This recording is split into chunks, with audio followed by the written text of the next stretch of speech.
O sol nascia lentamente sobre o vale do Rio Amarelo. As primeiras luzes da manhã iluminavam campos cultivados por gerações de agricultores. O trabalho começava cedo. Homens e mulheres deixavam suas casas de terra batida carregando ferramentas simples. Alguns caminhavam em direção às plantações. Outros cuidavam dos animais. As crianças acompanhavam os pais, aprendendo desde cedo aquilo que um dia também fariam. À primeira vista, aquela paisagem parecia tranquila, mas ela escondia uma transformação silenciosa. As pequenas aldeias que, durante séculos, haviam aprendido a sobreviver às margens do Rio Amarelo já não eram as mesmas. Agora existiam comunidades maiores, mais organizadas, mais populosas. As plantações produziam excedentes. Os artesãos aperfeiçoavam suas técnicas. As trocas entre diferentes regiões tornavam-se cada vez mais frequentes. E, junto com esse crescimento, surgiu um novo desafio. Quanto maior era uma comunidade, mais difícil se tornava administrá-la. Era preciso decidir onde plantar, como dividir a água, quem organizaria as grandes obras, quem resolveria conflitos entre famílias, quem lideraria durante as enchentes, quem coordenaria centenas de trabalhadores quando fosse necessário construir canais ou levantar barreiras de proteção. As antigas lideranças locais já não bastavam. Uma sociedade cada vez mais complexa precisava de uma autoridade cada vez mais forte. Segundo a tradição chinesa, foi exatamente nesse momento que Yu concluiu sua grande missão. Depois de anos dedicados ao controle das enchentes, ele teria conquistado o respeito de todos os povos da região. Mas sua maior realização talvez não tenha sido controlar os rios. Segundo os relatos preservados ao longo dos séculos, sua maior realização foi criar um novo modelo de governo. Até então, os antigos textos chineses afirmam que os grandes líderes eram escolhidos por suas virtudes e por sua capacidade de governar. Era uma forma de sucessão baseada no mérito. Pelo menos era assim que as tradições descreviam os tempos mais antigos. Quando Yu morreu, algo teria mudado. Em vez de outro líder ser escolhido, o poder passou para seu filho, chamado Qi. Pode parecer apenas um detalhe, mas, para os antigos chineses, aquele momento representava uma ruptura histórica. O governo deixava de depender apenas da capacidade de um homem. Agora, passava a ser herdado dentro da mesma família. Era o nascimento da monarquia hereditária chinesa. Segundo a tradição, nascia ali a dinastia Xia. Mas é justamente nesse ponto que surge uma das maiores perguntas da história da China. Isso realmente aconteceu? Ou essa narrativa foi construída séculos depois para explicar a origem dos reis chineses? Responder essa pergunta é muito mais difícil do que parece, porque, ao contrário da dinastia que veremos no próximo documentário, a Xia não deixou textos escritos produzidos por seus próprios governantes. Não encontramos inscrições feitas por reis Xia. Não existem decretos. Não existem crônicas oficiais. Não existem documentos administrativos. Tudo o que sabemos sobre ela chegou até nós por meio de obras escritas muitos séculos depois. Entre elas estão o livro dos documentos, os anais de Bambui, principalmente as memórias históricas, escritas por Sima Qian durante a dinastia Han. Esses autores registraram uma tradição que já era considerada antiga em sua própria época. Para eles, a existência da Xia não era motivo de dúvida. Ela fazia parte da origem da própria civilização chinesa. Já para os historiadores modernos, A situação é mais complexa, sem documentos produzidos pela própria dinastia. É preciso comparar as antigas tradições com aquilo que a arqueologia revela. E foi justamente nesse ponto que uma descoberta mudou completamente o debate.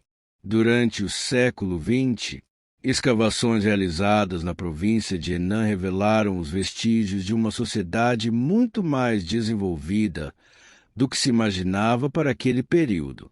Grandes construções, oficinas de bronze, áreas urbanas planejadas, palácios, estradas, uma organização que dificilmente existiria sem algum tipo de governo central.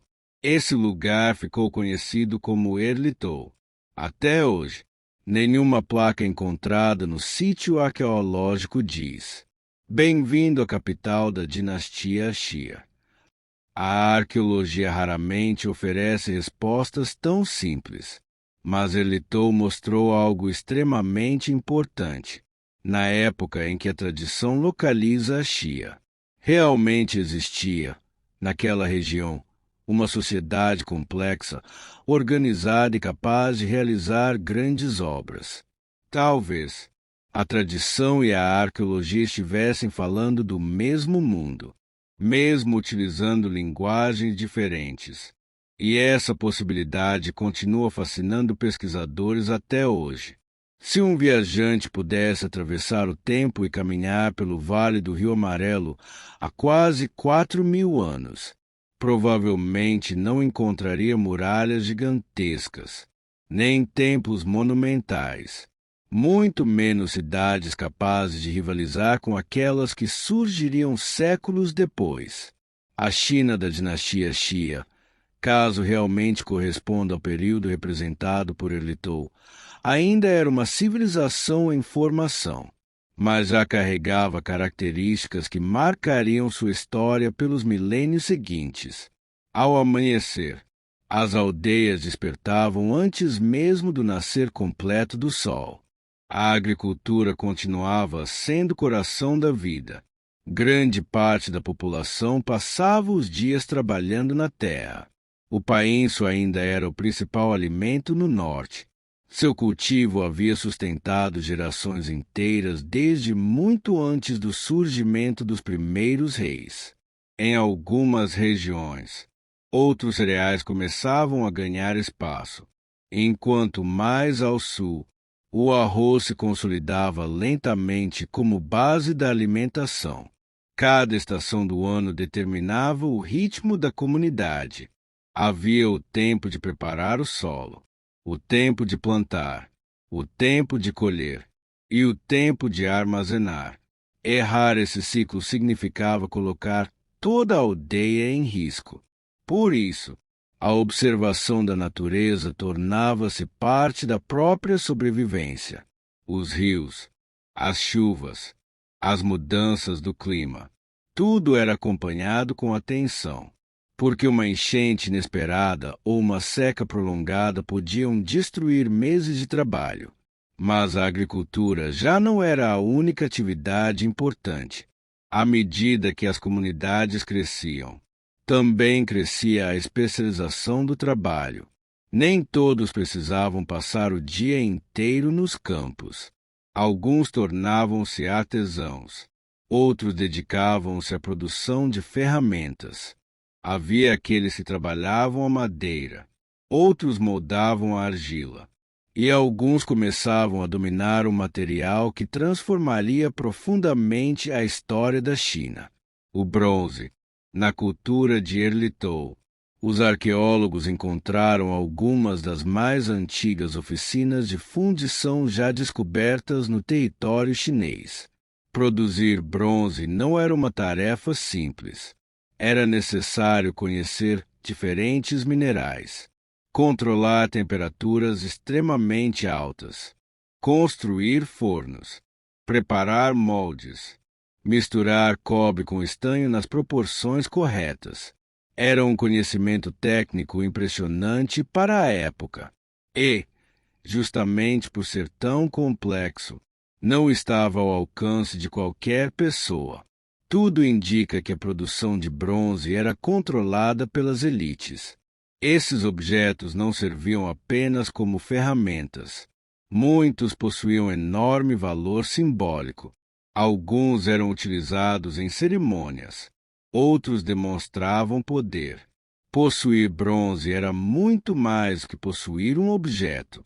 Era demonstrar posição dentro daquela sociedade. Isso revela algo importante. A sociedade começava a se tornar hierarquizada. As diferenças entre as pessoas tornavam-se cada vez mais visíveis. Os arqueólogos perceberam isso ao estudar os cemitérios. Algumas sepulturas são bastante simples. Poucos objetos, espaços modestos. Outras chamam imediatamente a atenção. São maiores, mais elaboradas, repletas de peças de jade, cerâmica fina e objetos de bronze. Mesmo após a morte, as diferenças sociais permaneciam visíveis. Era um sinal claro de que aquela sociedade já possuía grupos privilegiados.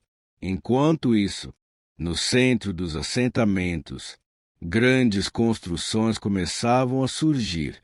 Em Erlitou, foram encontrados complexos palacianos cuidadosamente planejados. As edificações obedeciam a um traçado organizado. Havia pátios, corredores, áreas abertas. Tudo indica que não eram casas comuns. Eram edifícios ligados ao governo. Talvez residências da elite. Talvez centros administrativos. Talvez ambos. Independentemente de sua função exata, eles revelam algo fundamental. Alguém possuía autoridade suficiente para mobilizar centenas, talvez milhares de trabalhadores em uma única obra. Isso representa uma mudança gigantesca em relação às antigas aldeias agrícolas. Uma construção desse porte exigia planejamento, coordenação, distribuição de alimentos, controle de recursos.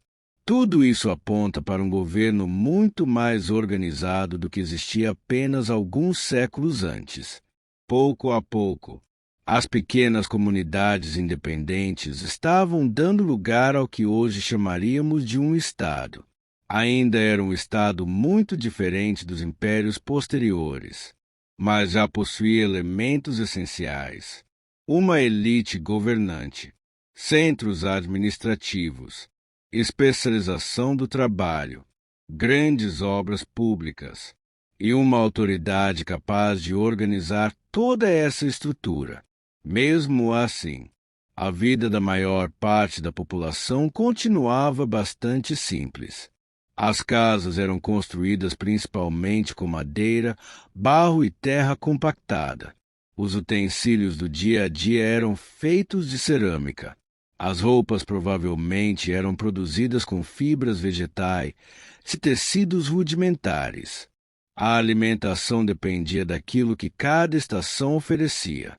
A caça e a pesca ainda complementavam a dieta de muitas famílias. Era um mundo distante dos grandes palácios que costumamos imaginar quando pensamos na antiga China. Mas era justamente naquele cotidiano aparentemente comum que uma das maiores civilizações da história estava lançando suas bases. Sem perceber, aquelas pessoas estavam criando tradições políticas, técnicas agrícolas, formas de organização e conhecimentos que atravessariam milhares de anos. Mas nenhum reino cresce sem enfrentar desafios. Enquanto a dinastia Xia consolidava seu poder, novas lideranças começavam a surgir em outras regiões. Povos diferentes tornavam-se cada vez mais fortes. Entre eles, um grupo ganhava destaque. Os Shan, naquele momento, ainda eram apenas mais um reino entre vários. Mas essa situação não permaneceria assim por muito tempo. Quando pensamos em uma dinastia, é comum imaginar uma sequência de reis governando durante gerações. Na tradição chinesa, foi exatamente isso que aconteceu com a Xia. Os antigos textos afirmam que, depois da morte de Yu, seu filho que assumiu o governo, mais do que um novo governante, que representava uma mudança profunda na forma como o poder era transmitido. Até aquele momento, segundo a tradição, os líderes eram escolhidos por sua capacidade de governar, com que a autoridade passou a ser herdada dentro da mesma família.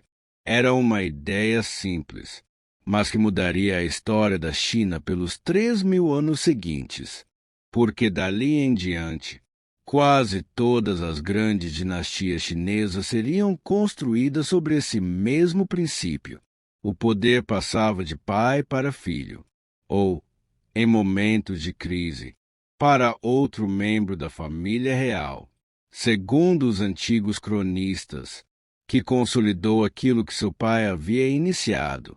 Seu governo teria fortalecido a autoridade central e ampliado a influência da família Xia sobre outras comunidades espalhadas pelo Vale do Rio Amarelo. Naturalmente, é impossível saber quantos detalhes dessas narrativas correspondem exatamente aos acontecimentos históricos, mas elas revelam algo importante. Os próprios chineses antigos acreditavam que o nascimento da monarquia hereditária havia sido um momento decisivo para sua civilização, depois de que outros governantes sucederam-se ao longo das gerações. Os textos tradicionais preservam os nomes desses reis. Alguns são mencionados apenas brevemente. Outros aparecem associados a obras, campanhas militares ou conflitos internos. Entretanto, quanto mais voltamos no tempo, mais difícil se torna separar memória histórica de tradição. Ao contrário do que veremos na dinastia Shang, não existem inscrições produzidas pelos próprios reis Xia confirmando esses acontecimentos. Por isso, os historiadores modernos tratam essas listas de governantes com bastante cautela. Os nomes foram preservados. As histórias atravessaram séculos, mas muitos detalhes permanecem impossíveis de verificar. Ainda assim, independentemente de cada episódio individual, existe um padrão interessante. A tradição descreve a Xia como um reino que cresce lentamente. Os primeiros governantes consolidam seu poder, expandem alianças, organizam novas comunidades, fortalecem a autoridade da dinastia. É justamente nesse período que, segundo muitos pesquisadores, a sociedade representada por Elitou alcança seu maior desenvolvimento.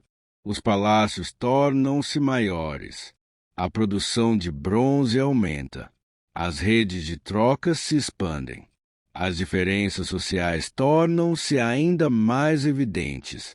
Tudo indica que aquela sociedade vivia um período de estabilidade.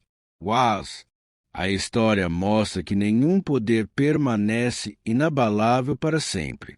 À medida que as gerações se sucedem, os desafios também mudam. Administrar um reino pequeno era uma coisa. Controlar territórios cada vez maiores era outra completamente diferente. Novas disputas surgiam. Lideranças locais buscavam mais autonomia. Povos vizinhos fortaleciam seus próprios exércitos. Enquanto isso, a própria família governante precisava manter sua autoridade sobre uma população cada vez maior. Era um equilíbrio delicado, e bastava uma sucessão mal conduzida, uma crise econômica ou um governante incapaz, para que toda essa estrutura começasse a se enfraquecer. Foi exatamente isso que a tradição chinesa afirma ter acontecido. Depois de muitas gerações, a dinastia Xia já não possuía a mesma força de seus primeiros tempos. Os textos antigos descrevem um reino que lentamente perdia sua capacidade de liderança. As alianças tornavam-se frágeis. A insatisfação crescia. Outros povos começavam a desafiar sua autoridade. E, entre esses povos, um destacava-se cada vez mais. Os Shan, naquele momento, ainda eram apenas uma potência regional, mas possuíam algo que muitas vezes decide o destino de qualquer reino. Um líder extremamente capaz. Seu nome era Tang. Enquanto isso, segundo a tradição, a Xia caminhava para o governo daquele que seria lembrado como seu último rei. Um homem cujo nome atravessou os séculos como símbolo da decadência. Jie. Mas, será que Jie foi realmente o tirano descrito pelas fontes antigas? Ou sua imagem foi construída pelos vencedores para justificar a queda da dinastia anterior? Essa é outra pergunta que continua dividindo historiadores até hoje. Toda dinastia acredita que durará para sempre, no auge do poder. É difícil imaginar que um reino inteiro possa desaparecer, mas a história mostra que nenhum governo é eterno.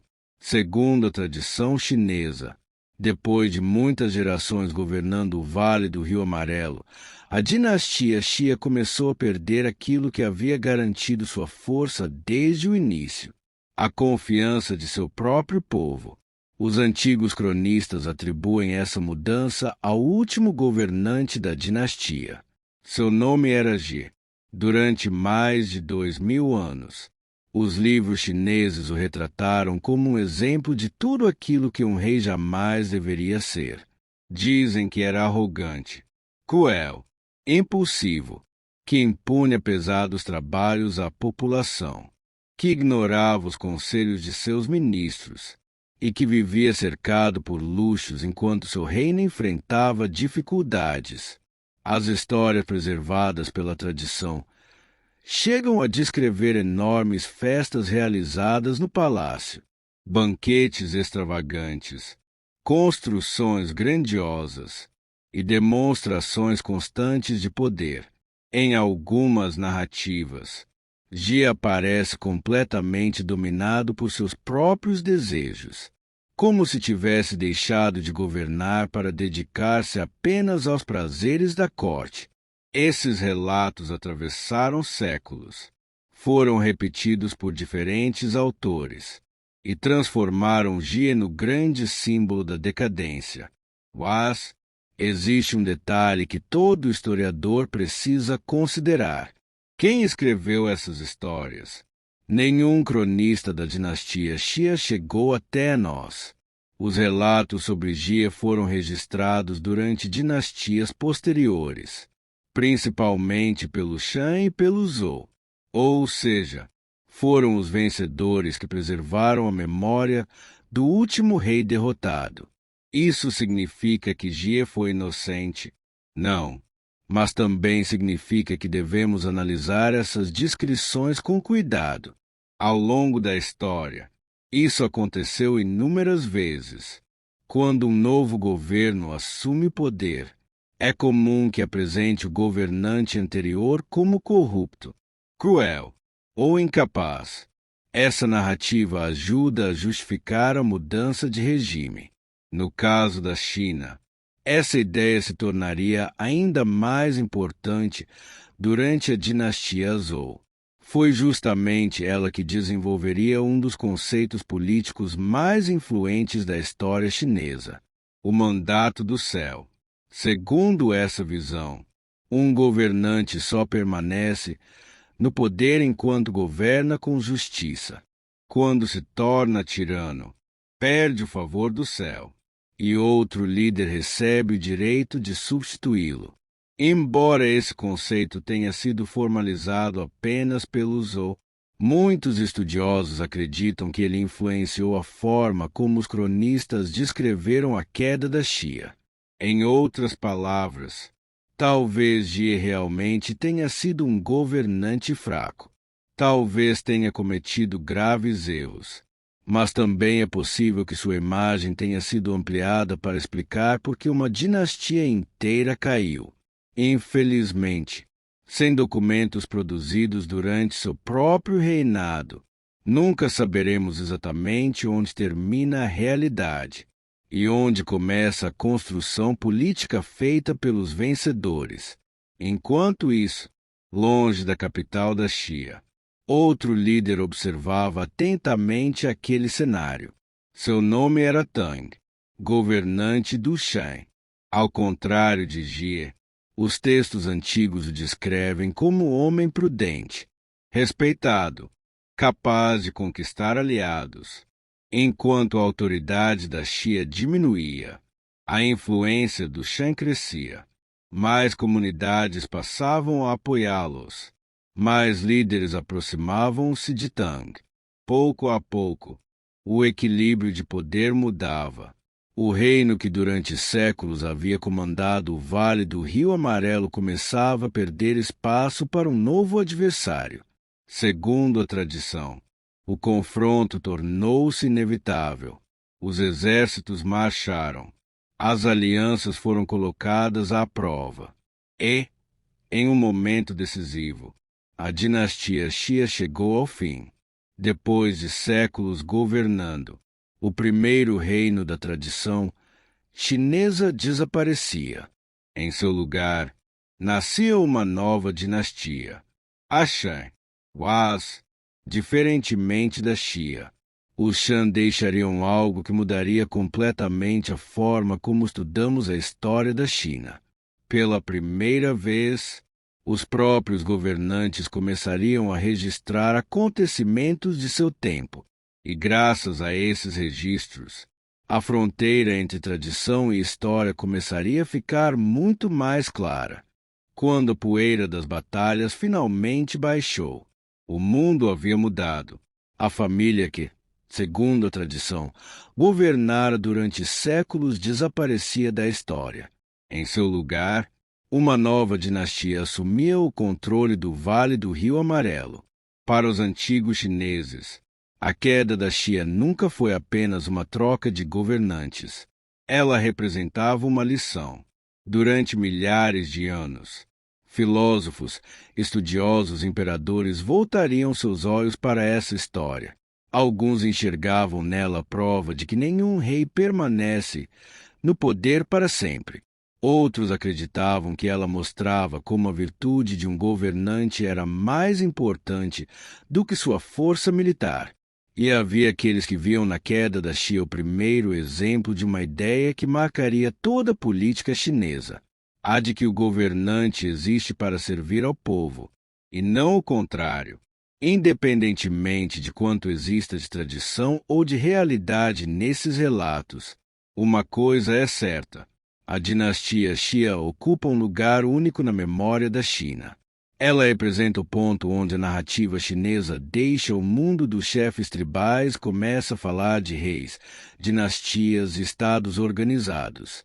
Foi ali que nasceu a ideia de um governo hereditário. Foi ali que surgiram estruturas políticas cada vez mais complexas. Foi ali que pequenas comunidades começaram a se transformar em um reino. Mesmo que parte dessa história continue envolta em mistério, ela nunca deixou de influenciar gerações inteiras. Mas talvez o aspecto mais fascinante da Xia seja justamente esse. Ela nos lembra que nem toda história chega até nós da mesma forma. Algumas civilizações deixaram milhares de documentos, outras, apenas ruínas. Algumas preservaram monumentos gigantescos, outras sobreviveram principalmente na memória de seus descendentes. A Xia encontra-se exatamente nesse ponto de encontro entre a tradição e a arqueologia. Cada nova escavação, cada objeto encontrado, cada cidade revelada sob a terra, ajuda a iluminar um pouco mais um passado que durante séculos permaneceu quase invisível. Talvez nunca descobramos todos os detalhes sobre seus reis. Talvez jamais saibamos exatamente quem foi Yu, ou quanto das histórias sobre Jie realmente aconteceu. Mas isso não diminui sua importância. Muito pelo contrário. É justamente esse mistério que torna a dinastia Xia tão fascinante. Ela nos lembra que a história não é um livro completamente escrito. Ela continua sendo construída.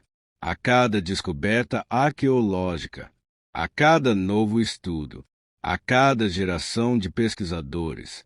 Enquanto a Xia ainda nos deixa perguntas, a dinastia que veio depois começa, pouco a pouco, a oferecer respostas. Porque, pela primeira vez, os próprios governantes chineses passariam a registrar acontecimentos de seu tempo. Eles gravariam perguntas aos ancestrais, registrariam rituais, anotariam guerras, sacrifícios, colheitas e decisões reais, não em pergaminhos, nem em livros, mas em ossos de animais e cascos de tartaruga.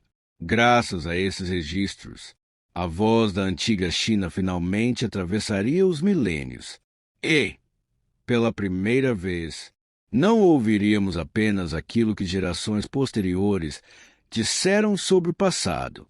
Ouviríamos os próprios chineses falando de seu presente. Era o início de uma nova etapa. Uma etapa em que a história começava, literalmente, a ser escrita. A dinastia Xia permanece como um dos capítulos mais intrigantes da história da humanidade. Durante séculos, foi considerada apenas uma lenda.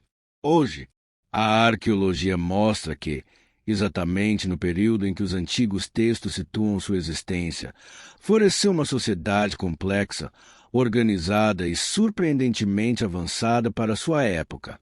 Ainda não sabemos todas as respostas, e talvez nunca saibamos, mas é justamente essa mistura de tradição, memória e descobertas arqueológicas que transforma a Xia em muito mais do que a possível primeira dinastia da China. Ela representa o nascimento de uma civilização que continuaria evoluindo pelos 4.000 anos seguintes. Uma civilização que influenciaria bilhões de pessoas e cuja história está apenas começando.